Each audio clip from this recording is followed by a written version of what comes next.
Tonight, what Brexit means for your money, your property, your job and your holiday.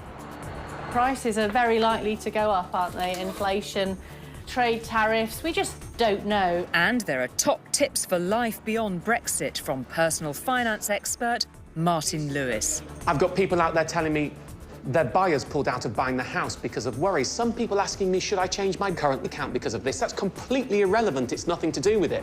And using the best available evidence, we've drawn up our very best Brexit advice. There are some fixed rates around at the moment that are the lowest that they've ever been. Okay. Right. Good evening and welcome to the Tonight programme. June the 23rd will go down in history as the date the UK voted to leave the EU after more than 40 years. It's a seismic shift which has shaken politics to the core. But how might it affect our day-to-day lives, our money, our bills, our property and our holidays? ITV's Consumer Affairs editor Chris Choi has travelled the length of the country in search of answers. In Brexit, what does it mean for you?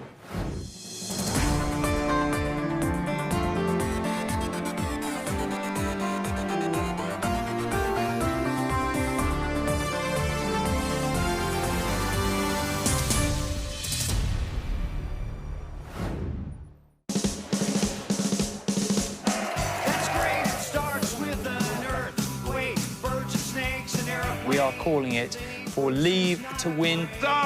Independence Day! I think the country requires fresh leadership. I think an independence referendum is now highly likely. This is an unacceptable situation.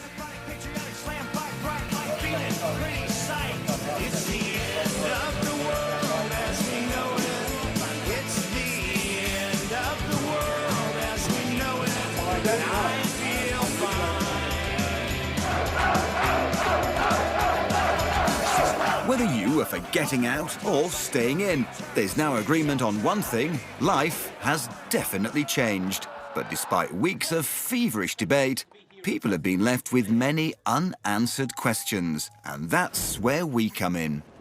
We've all had a bellyful of hearing about how politicians and bureaucrats are impacted by all of this. It's time we got some answers about how the rest of us are likely to be affected. First stop, a home show in London. People here already felt personally affected. I was there just hours after the referendum, and already its result was shaping important choices. The big decisions, purchasing a house, how and where and when we holiday, those big decisions will definitely be putting on pause until we are sure. Our house price is going to go up or our house price is going to go down. Does that mean then maybe mortgage repayment will be higher? People will, after the initial shock of Brexit, they'll realise that actually, we still need to live, we still need to buy things. What else about your personal life do you think this will affect? I think it will affect the food that we import, so the food that we eat, the clothes that we wear, the cars that we drive, petrol and whatever, our pensions, our mortgages, our loans, our holidays. And when 2,000 people were polled for this programme, 37% said they feared rising food bills. 25% were most worried about potential effects on mortgages and interest rates. Britain's best-known money expert, Martin Lewis, agreed to help us fill the information gap that has left many people so uncertain. Woke up at about 5, like everyone did, turned the radio on to check what the latest is, and heard that it was a leave vote. And I sat in bed and thought, this is a seismic change. I had already read people telling me this is the end of the world as we know it. Sentiment is such a powerful force when it comes to financial matters. It really can change things, can't it? I've got people out there telling me their buyers pulled out of buying the house because of worries. Some people asking me, should I change my current account because of this? That's completely irrelevant. It's nothing to do with it. And we have to be very careful as a nation we don't have a self-fulfilling prophecy of recession, because if everybody retrenches, if everybody pulls back, then we will have a problem. Hello, can I tell you what we're doing here? Location, Solihull. Our mission, to get the best Brexit tips to the public. And for that, we lined up some of Britain's leading experts. Jasmine Birtles will be looking at personal finance. How is this going to affect our pensions, ultimately? Joel Brandon Bravo will be talking travel. Back to the money question. Money, it's always about the money, isn't it? About the money question. Our exchange rate. Kate Faulkner is our expert on prospects for property. About 2 years, we bought a detached house. We're quite concerned about what's going to happen now in terms of the value. But first, personal finance blogger Iona Bain faces a question about the cost of living. We may find ourselves having to deal with some sort of inflation, but it's the knowing of which way is it actually going to go. Are we going to have to deal with that? Is it going to get that bad? I think it's probably safe to predict that there's going to be a rise in the cost of everyday goods. We have seen food prices fall in recent years. We may see a reversal in that now. It's the cost of imported goods. It's bound to have some effect. So what I would say is play safe, account maybe for 2 to 3% rise in the cost of goods, and see whether or not you've got enough left over at the end of the month to be able to cushion that blow. For households across Britain, any prospect of higher food bills will be an unwelcome jolt. To find out more, I'm in Sheffield to meet mum of 3, Roanna. Hello. Great to see you. Come in. Thank you very much indeed. Let's go through to the kitchen, shall we? The referendum triggered fluctuations in the value of the pound. If that persists, it brings potentially worrying implications for families like this. How do you think it will affect these basic things for every family, like the weekly shop? We just don't know how it's going to affect people's livelihoods, whether it's food or, petrol prices rising. Like the rest of us, the Heller family try to keep their food costs down. Shall I take that? But many of the biggest issues of the referendum are exposed in our weekly shop. Everything from agricultural subsidy to international trade rules are right there in our groceries. So let's look at where their shopping comes from and where costs could be going. So on this side, we've got UK produce. That is UK. Your side, Lucas, is very definitely imported. And if the pound goes down in value, all this lot gets more expensive. So there, we can see very visually the start of the potential problem, aren't we? Yeah, that's half the shopping, isn't it? It looks about half, Yeah, and lots of the more expensive things as well. Bread is a very interesting one, a really down-to-earth, everyday product. Of course, the farms behind these loaves could be affected because 55% of UK farm income is from those EU subsidies. Wow, that's a lot, isn't it? Yeah, and you kind of wonder what will happen to these farms and therefore the prices when that equation changes. Farming on the rolling hills of Hertfordshire, Robert Law raises cereals and sheep. Here, he's braced for the biggest changes in a generation as agricultural payments from the EU disappear. But he thinks the effect on food prices will be good news for shoppers as costly EU red tape is scrapped. Because we're out of the EU, will hopefully the decrease in rules, regulations, will the cost of production fall? Will the prices fall? Marginally, I should think.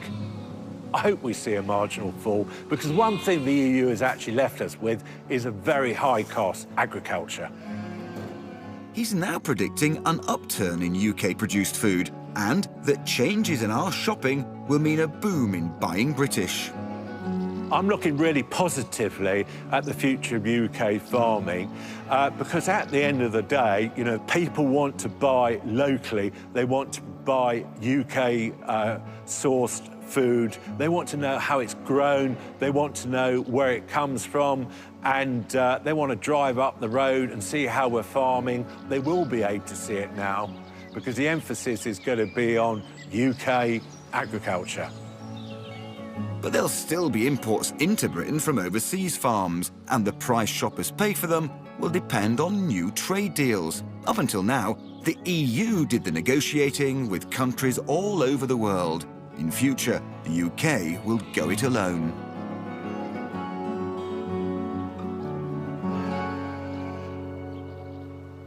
Right, I mean, how about this lamb? It's actually from New Zealand. A lot of the meat we buy is from Britain.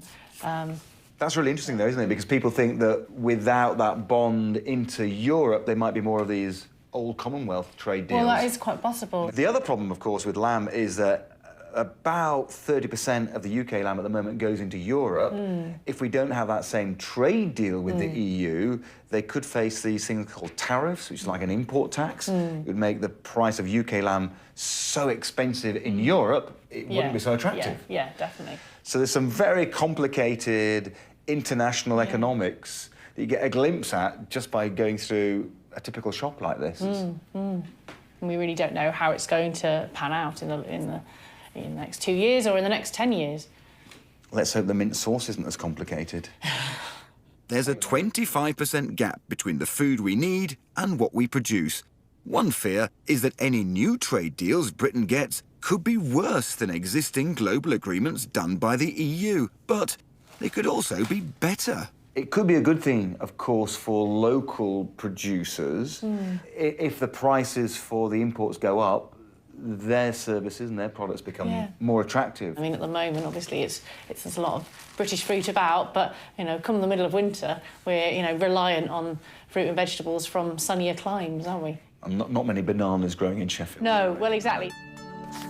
If prices do rise, shopping around may become more vital. There's a £28 gap between the cheapest and most costly supermarket for a typical weekly shop. And it may be a good time to find locally produced food. There are more than 500 veg box schemes in the UK. One of the most memorable snapshots of the referendum result day, a graph showing the value of the pound falling off a cliff. That was only temporary, but it sent out a shockwave because it can affect our everyday spending. Crude oil is traded in dollars, so if the pound's weak, you can imagine the impact here on the forecourt. The AA gloomily predicted that petrol costs could spiral by 18p a litre. But in pre-Brexit Britain, little is certain. We've seen the market change. The pound has dropped, the FTSE has dropped, some slight recoveries. That's an ongoing continuum. That will continue to move. There is no fixed rate. And, everybody seems, the pound has dropped. What's going to happen over the next couple of years with the pound has dropped? Well, it's only dropped for a few days. We don't know whether it will still stay down there. It constantly moves. Travel is another big issue for Brits contemplating Brexit. We love our holidays, and anything that gets in the way is bound to make us worry. Back on the road with our Brexit experts, people wanted answers. Our exchange rate. So we have seen a drop, but it's a relatively small drop because we've bounced back from that initial shock. So you will get less euros for your pound than you would have done prior to the vote, but actually the impact is still relatively small. It's larger against the dollar, so anybody who was planning to go to the USA this summer is probably going to find their pound goes less far. If the pound stays lower against the dollar, in the long term, you might expect fuel prices to increase, and because a third of the costs of the flight is the fuel, that will ripple through. In the short term, this summer, shouldn't affect flight prices at all.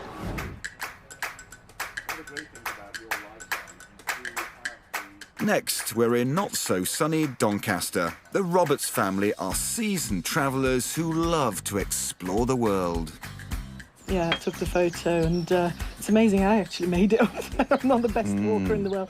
But it's easy to walk when you've got such beauty to kind of take your mind off the effort. As a family where travel is so important, it's really part of your lifestyle, isn't it? What issues do you think are thrown up for travellers by this Brexit vote? Just the practicalities. I mean, OK, let's assume we can get over the issues of visas and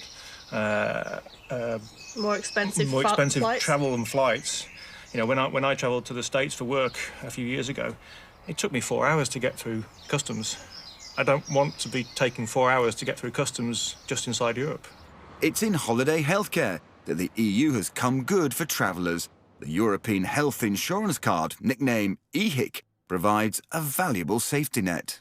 For this family, the European health scheme has been really important, that travellers can get access to free care when they're on European trips. Our daughters have had serious heart conditions, and they've been essential to us in the past, making sure that we can travel with a sense of security in terms of if something does go wrong, we can get access to medical care quickly and for free.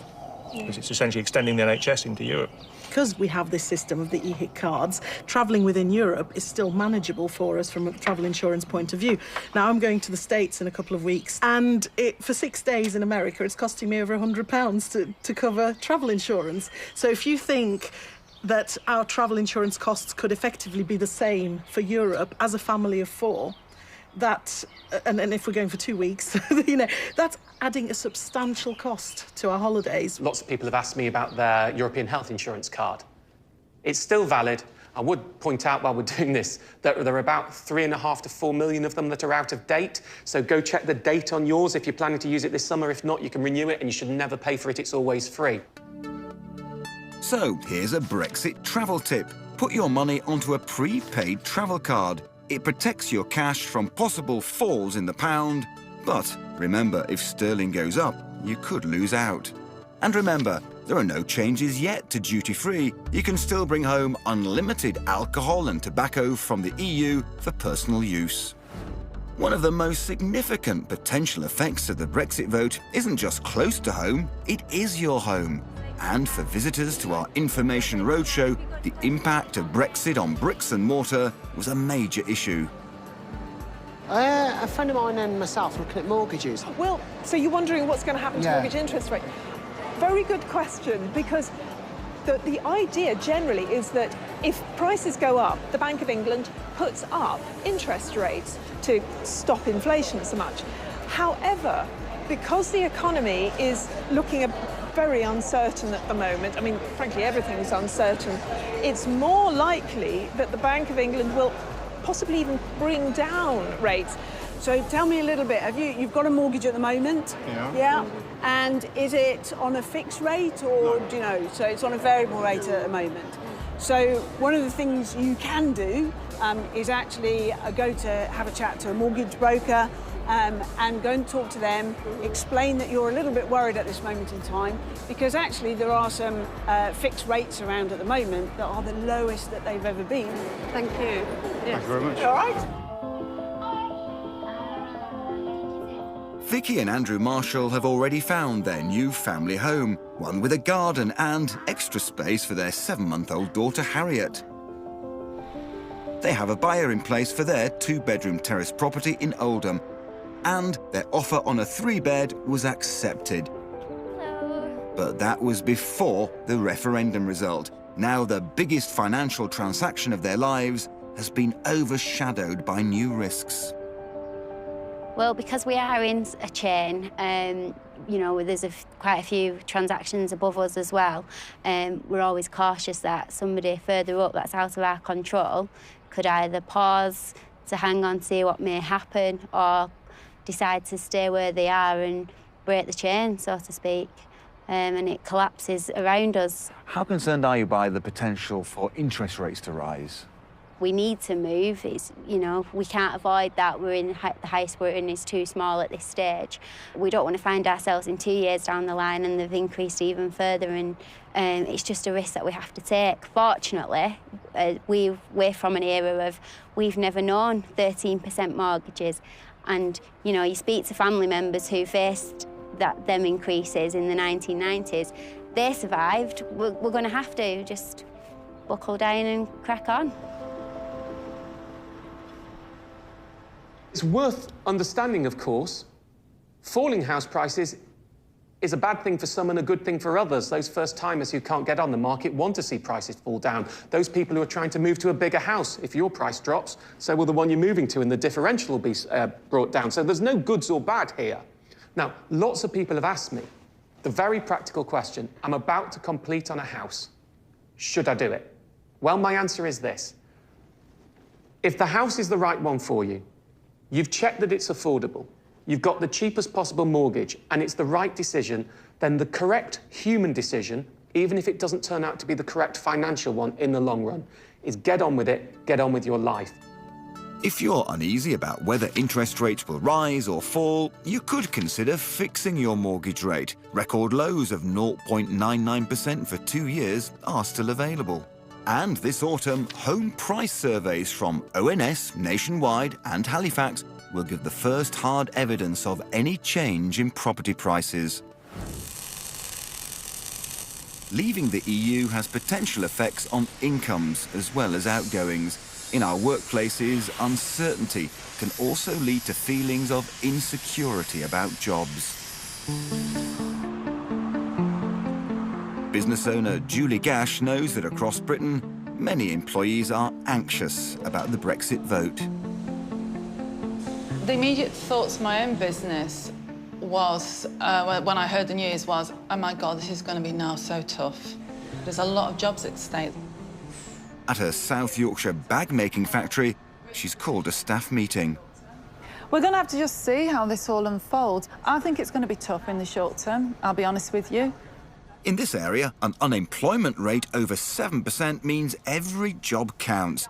There were over 300 applicants for the last vacancy here, but nearly half of this firm's exports go to Europe. I'm not going to say everything's going to be hunky-dory, because quite simply it's not. We can see that already. So I think we have to be realistic, but also I'm an entrepreneur who's used to going through hard times. I started Bidby in 2008, just before the recession, and I've run it through tumbleweed times. I think everyone's just a bit scared, you know what I mean, with the outcome of the referendum and that, but I truly think we've got to be optimistic.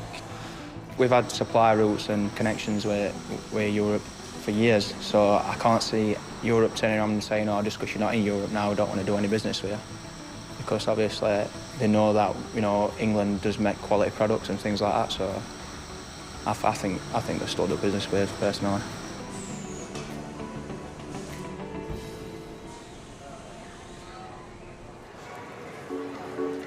They'd faced a barrage of questions about how Brexit could affect you. Now, our experts had a clear view of which consumer issues are worrying people most. In what you've found today, do you think some of the fears have been ill-founded, exaggerated? Because there's been a lot of stuff in the papers, hasn't there? Well, yes, a lot of people feel that their mortgages are going to go up. People think that's the way, but actually it's more likely that they will come down, which is great for borrowers. Bad for savers, but, you know, they're used to that, frankly. The biggest concern in travel short-term was for people going away this summer holiday, that a big fall against the euro, predictions of 12, 15, 20%. Actually, that's not happened. It's only fallen by a few euro cents. So I think some of the worries about how much more expensive holidays were going to be have proved unfounded. A lot of the time with markets, it's about sentiment. And if we don't play our part in trying to provide balanced, responsible information, then we can unnecessarily stoke up a lot of fears about what might happen, and it becomes a self-fulfilling prophecy. Obviously, in housing, sentiment is always important. What did you get in terms of a vibe from people? Sentiment is massive. We are Olympic medalists when it comes to worrying about housing markets. So we can literally turn the tap off of demand. However, I do think people are starting to better understand that these market movements happen, and as a result of that, they just want to understand more, what do I do about it to protect myself? None of us know. We can make guesses, we can make assumptions, we can try and be educated, but none of us know, because the future isn't certain. And when you're dealing with things where prices move regularly, houses, the pound, the stock market, interest rates, we don't know. So it is about doing a risk assessment, planning for the worst, and hoping for the best. If you'd like more information about what Brexit might mean for you, just head to the ITV News Facebook page, where some of our experts will be answering your questions. Or you can visit our website at itv.com/tonight. Until next time, though, good evening and thanks for watching.